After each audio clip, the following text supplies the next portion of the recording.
வணக்கம் சகோதரிகளே, உங்களை அன்புடன் வரவேற்கிறேன். நம் வீடு, நம் உறவுகள், நம் வாழ்க்கையின் மிகப்பெரிய உண்மைகளாக மாறும் அந்த சிறிய விஷயங்களை பற்றித்தான் இங்கு பேசுகிறோம். இன்று நாம் பேசப்போவது வீட்டில் அமைதியை எப்படி கொண்டு வருவது என்பதை பற்றி. சகோதரிகளே, அமைதி என்பது கோவிலிலோ தியானத்திலோ மட்டும் கிடைப்பதில்லை. அமைதியின் உண்மையான முகம் நம் வீட்டின் சுவர்களுக்குள் மறைந்திருக்கிறது. அந்த சமையலறையின் மனத்தில், குழந்தையின் முகத்தில் மலரும் சிரிப்பில், கணவன் மனைவிக்குள் வார்த்தைகள் இல்லாமலேயே ஓடும் அன்பில். ஆனா இன்றைய காலத்தில் அந்த அமைதி எங்கோ தொலைந்து போய்விட்டது போல தெரிகிறது. ஒவ்வொரு வீட்டிலும் சண்டைகள் இருக்கின்றன, சத்தங்கள் இருக்கின்றன, கிண்டல்கள், குறைகளும் இருக்கின்றன. ஒரு காலத்தில் நம் வீடுகளின் அடையாளமாக இருந்த அந்த நிம்மதி இன்று எங்கும் மறைந்து போய்விட்டது போல உள்ளது. ஆகையால் இன்றைய நம் நோக்கம் வீட்டில் அமைதியை மீண்டும் கொண்டு வருவது. எந்த மந்திரத்தாலும் அல்ல, எந்த பெரிய உபதேசத்தாலும் அல்ல, ஆனால் 20 உண்மையான பழக்கங்களின் மூலம். ஒவ்வொரு இல்லத்தரசியும் இந்த பழக்கங்களை வாழ்க்கையில் கொண்டு வந்தால் தனது வீட்டை சொர்க்கமாக மாற்ற முடியும். அப்படியானால் வாங்கத் தொடங்கலாம் வீட்டில் அமைதியை எப்படி கொண்டு வருவது என்ற இந்த ஆன்மீகமான பயணத்தை.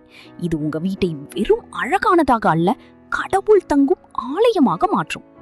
ஹேபிட் 1. உங்களுக்குள் அமைதியை கொண்டு வர கற்றுக்கொள்ளுங்க. முதலில் ஒரு ஆழமான உண்மையை பற்றி பேசலாம். வீட்டின் அமைதி அந்த வீட்டு பெண்ணின் அமைதியிலிருந்தே தொடங்குகிறது. ஒரு வீட்டின் தாய் அல்லது இல்லத்தரசி உள்ளுக்குள் கவலையுடன் இருந்தால் முழு வீடும் அமைதி இழந்துவிடும். ஏனெனில் ஒரு பெண்ணே அந்த வீட்டுக்கு திசை காட்டும் ஆற்றல்.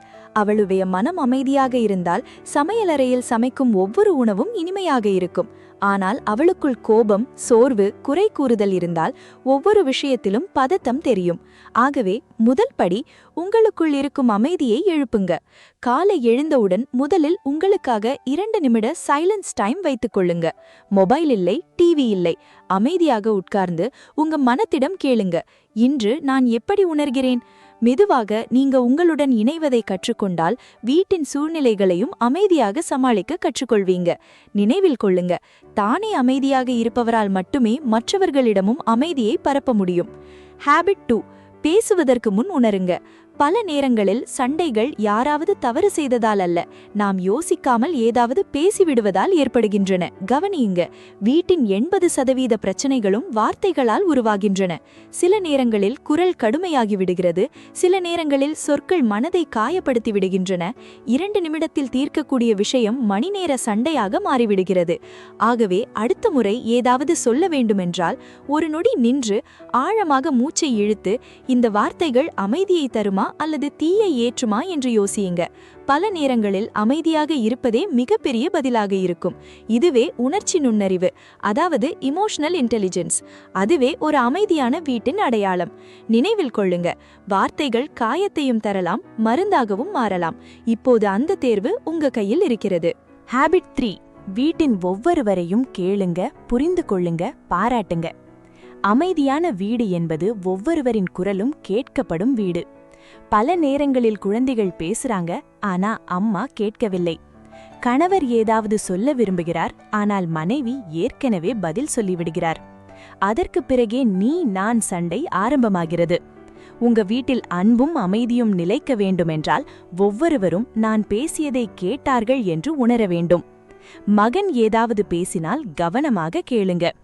கணவர் ஏதாவது பகிர்ந்தால் இடையில் குறுக்கிடாமல் கேளுங்க. மாமியார் அல்லது மாமனார் ஆலோசனை சொன்னால் அதை அவமதிப்பாக அல்ல, அன்பாக ஏற்றுக்கொள்ளுங்க.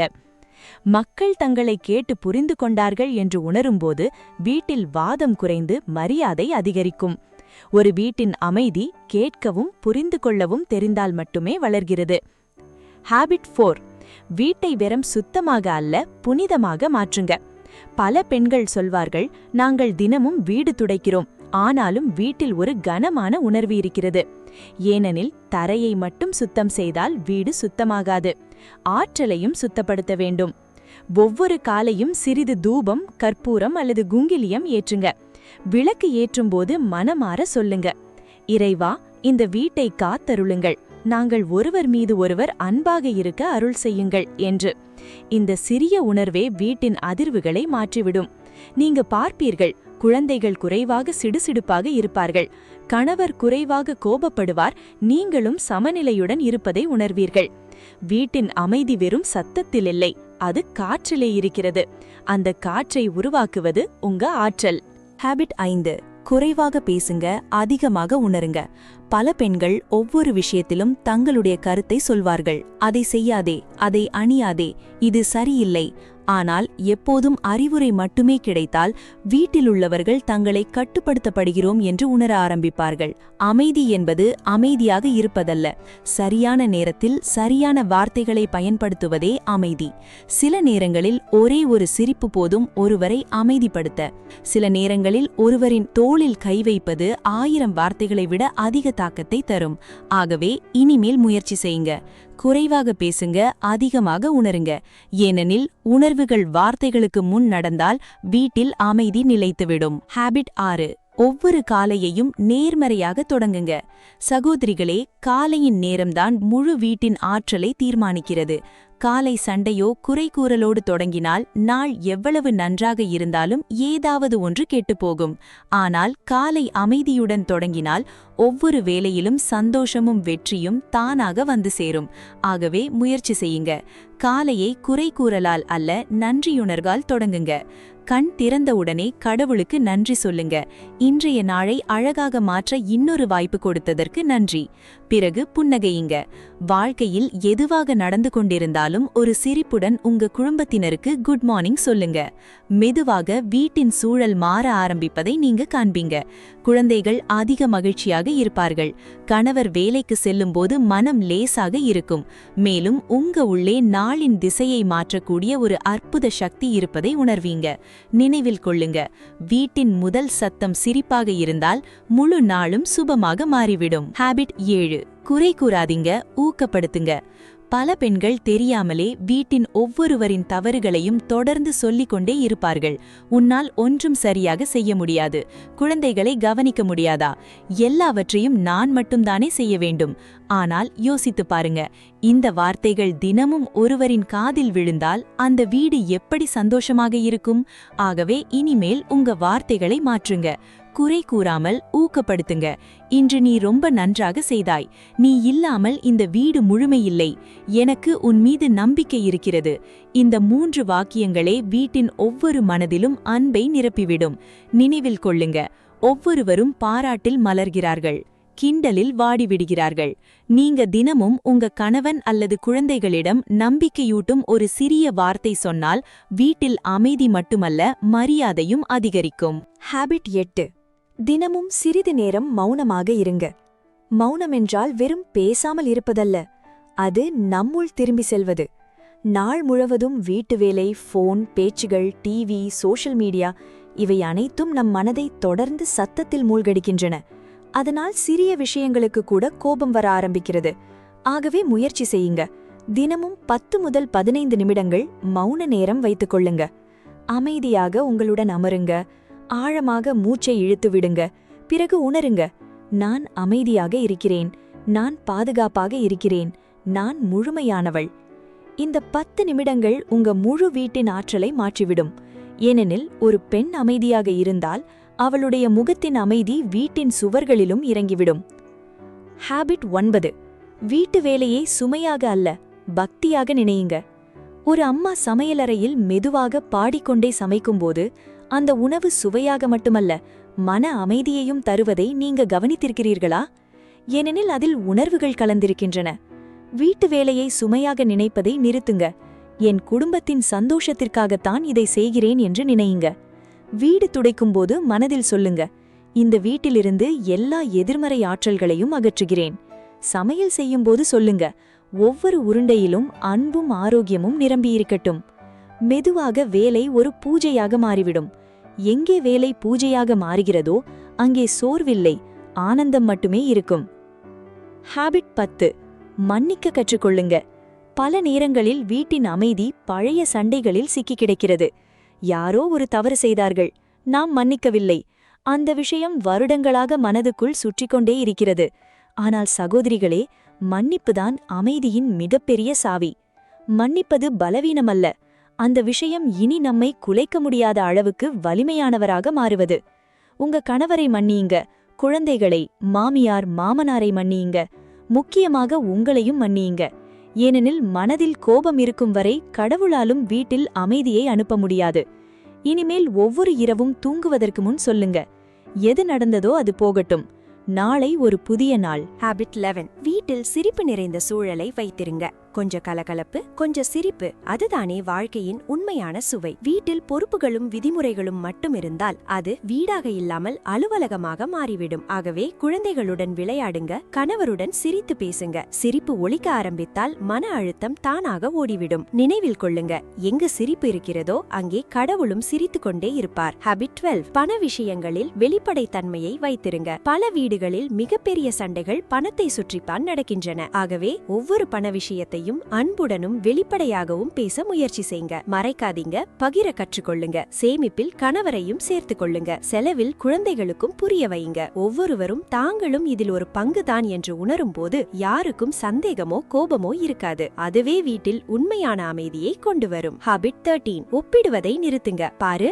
அவ மருமகள் எப்படி இருக்கிறாள், உன் அண்ணன் தன் மனைவிக்காக என்னென்ன வாங்கி கொடுக்கிறான். இப்படிப்பட்ட வார்த்தைகள் வீட்டை விஷம் போல் மெதுவாக அழிக்கின்றன. ஒவ்வொரு உறவும் வேறுபட்ட, ஒவ்வொருவரும் அன்பை வெளிப்படுத்தும் விடமும் வேறுபட்டது. நீங்க உங்க கணவர், குழந்தைகள் அல்லது மாமியாரை மற்றவர்களுடன் ஒப்பிட்டால் அவர்கள் தங்களை பலவீனமாகவும் தோல்வியடைந்தவர்களாகவும் உணர ஆரம்பிப்பார்கள். ஆகவே இனிமேல் உங்க வீட்டின் நல்ல விஷயங்களை எண்ணுங்கள். தினமும் நீங்க நன்றி சொல்ல வேண்டிய 3 விஷயங்களை எழுதுங்க. மெதுவாக உங்கள் சிந்தனை நேர்மறையாக மாறும். வீட்டில் அமைதியின் அலைகள் பரவ ஆரம்பிக்கும். ஹேபிட் 14. உணவு நேரத்தை குடும்பத்துடன் கழியுங்க. இப்போது பலரும் மொபைல் பார்த்து கொண்டோ அல்லது டிவி முன்பாகவோ உணவு சாப்பிடுகிறார்கள். ஆனால் வீட்டின் உண்மையான அமைதி ஒன்றாக அமர்வதில்தான் இருக்கிறது. குறைந்தபட்சம் ஒரு நாளில் ஒரு முறை அனைவரும் சேர்ந்து அமர்ந்து சாப்பிடுங்க. பேசுங்க, சிரிங்க, ஒருவரை ஒருவர் கவனமாக கேளுங்களேன். இந்த சிறிய தருணமே குடும்பத்தை ஒன்றாக இணைத்துவிடும். ஏனெனில் ஒன்றாக அமர்ந்து சாப்பிடும் குடும்பம் ஒருபோதும் சிதறி போகாது. ஹேபிட் 15. வீட்டில் ஒவ்வொருவருக்கும் பொறுப்பு கொடுங்க. சமநிலை இருக்கும் இடத்தில்தான் அமைதி வரும். எல்லா வேலைகளும் ஒரே ஒருவர் மீது விழுந்தால் குறைகளும் புகார்களும் அதிகரிக்கும். ஆகவே குழந்தைகளுக்கு சிறிய சிறிய வேலைகளை கற்றுக் கொடுங்க. கணவரையும் இதில் சேர்த்துக் கொள்ளுங்க. வீட்டிற்காக ஒவ்வொருவரும் பங்களிக்க ஒரு வாய்ப்பு கொடுங்க. ஒவ்வொருவரும் பொறுப்பை ஏற்க ஆரம்பித்தால் குறைகள் தானாகவே மறைந்துவிடும். ஹேபிட் 16. வீட்டில் எளிமையும் அழகும் இருக்கட்டும். சில நேரங்களில் வீட்டின் அலங்கோலமான நிலையையும் மனதை அமைதியிழக்க செய்கிறது. ஆகவே வீட்டை சுத்தமாகவும் ஒழுங்காகவும் அழகாகவும் வைத்திருங்க. சிறிது பூக்கள், சுத்தமான திரைகள், மெதுவான மனம், இவை அனைத்தும் சேர்ந்து நல்ல நேர்மறை அதிர்வுகளை உருவாக்குகின்றன.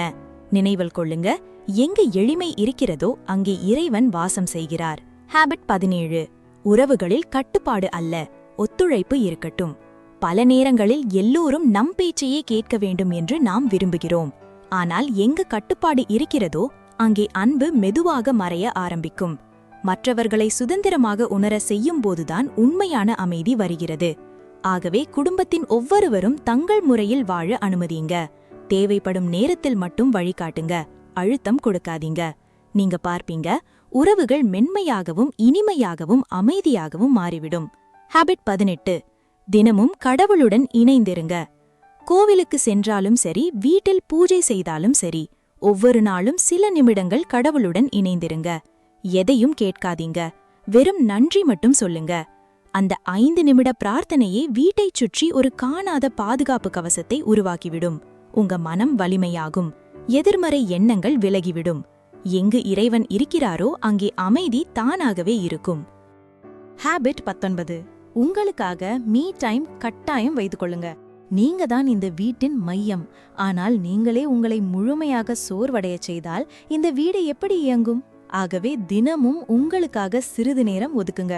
சில நேரங்களில் பாடல்கள் கேளுங்க, சில நேரங்களில் நடக்க செல்லுங்க, அல்லது ஒரு தேநீருடன் பால்கனியில் அமைதியாக அமருங்க. நீங்க உங்க மனதை மீண்டும் புத்துணர்ச்சி அடைய செய்தால் மட்டுமே மற்றவர்களுக்கும் அன்பை கொடுக்க முடியும். நினைவில் கொள்ளுங்க, ஒரு மகிழ்ச்சியான பெண்ணே முழு வீட்டின் இதய துடிப்பு. ஹேபிட் 20. எப்போதும் அன்பிற்கே முதலிடம் கொடுங்க. அமைதியின் உண்மையான வடிவம் அன்புதான். எங்கு அன்பு இருக்கிறதோ அங்கே தவறுகள் மன்னிக்கப்படுகின்றன. எங்கு அன்பு இருக்கிறதோ அங்கே கோபமும் உருகிவிடுகிறது. ஆகவே அடுத்த முறை வீட்டில் ஏதாவது வாதம் ஏற்பட்டால் இதை நினைவில் கொள்ளுங்க. நான் ஜெயிக்க வேண்டியதில்லை, நான் இந்த வீட்டை காப்பாற்ற வேண்டும். உங்க வார்த்தைகளில் அன்பை வைத்திருங்க, உங்க நடத்தையில் கருணையை வைத்திருங்க, உங்க இதயத்தில் நம்பிக்கையை வைத்திருங்க. இந்த வீட்டின் அமைதிக்கான மூலாதாரம் நான்தான். அன்பான சகோதரிகளே, இன்று நாம் என்ன கற்றுக்கொண்டோம் என்றால், வீட்டில் அமைதி எந்த மந்திரத்தாலும் வருவதில்லை, அது நம் பழக்கங்களால் வருகிறது. நாம் நம் மனதை அமைதியாக்கும்போது வீட்டின் ஒவ்வொரு சுவரும் அந்த அமைதியை உணர ஆரம்பிக்கிறது.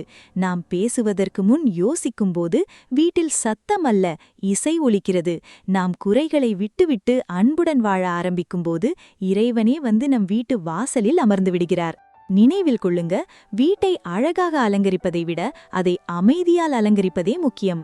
ஏனெனில் வீட்டில் அமைதி இருந்தால் அதே வீடு ஸ்வர்க்கமாக மாறிவிடும். சகோதரிகளே, வாழ்க்கையில் வீடு கட்டுவது எளிது, ஆனால் அந்த வீட்டில் நிம்மதியை நிரப்புவதுதான் மிகப்பெரிய கலை. சுவர்கள், ஃபர்னிச்சர், அலங்காரங்கள் இவையெல்லாம் வெளிப்புற அழகுகள். ஆனால் உண்மையான அழகு எப்போது வருகிறது தெரியுமா? வீட்டின் காற்றில் அன்பு கலந்திருக்கும்போது, இதயங்களில் நிம்மதி நிறைந்திருக்கும்போது. நினைவில் கொள்ளுங்க, வீட்டின் அமைதி என்பது ஒரு சாதாரண விஷயமல்ல, அது ஒரு ஆற்றல். அது உங்க சிந்தனை, உங்க வார்த்தைகள், உங்க செயல்களிலிருந்து வெளிவருகிறது. காலை நீங்க புன்னகையுடன் கடவுளுக்கு நன்றி சொல்வதோ, கோபமின்றி குழந்தைகளிடம் பேசுவதோ, கணவரின் சோர்வை புரிந்து ஒரு தேநீர் கோப்பையை நீட்டுவதோ, அந்த நொடியில் இறைவன் உங்க வீட்டுக்குள் நுழைகிறார். எப்போதும் நினைவில் கொள்ளுங்க, நீங்க தான் இந்த வீட்டின் இதய துடிப்பு. நீங்க அமைதியாக இருந்தால் முழு வீடும் நிம்மதியாக இருக்கும். நீங்க நிலையாக இருந்தால் முழு வீடும் சுகமாக இருக்கும். நீங்க மகிழ்ச்சியாக இருந்தால் இறைவனே உங்க சமையலறையில் அமர்ந்து சிரித்துக் கொண்டிருக்கிறார் என்று நினைத்துக் கொள்ளுங்க. ஆகவே இனிமேல் யாரிடமும் குறை கூறாதீங்க. ஒரு உறுதி மட்டும் எடுத்துக்கொள்ளுங்க, நான் என் வீட்டில் அமைதியின் தீபத்தை ஏற்றுவேன். ஒவ்வொரு நாளும் கொஞ்சம் அன்பை பகிர்வேன், கொஞ்சம் மௌனமாக இருப்பேன், ஒவ்வொரு நொடியும் இறைவனுக்கு நன்றி சொல்வேன்.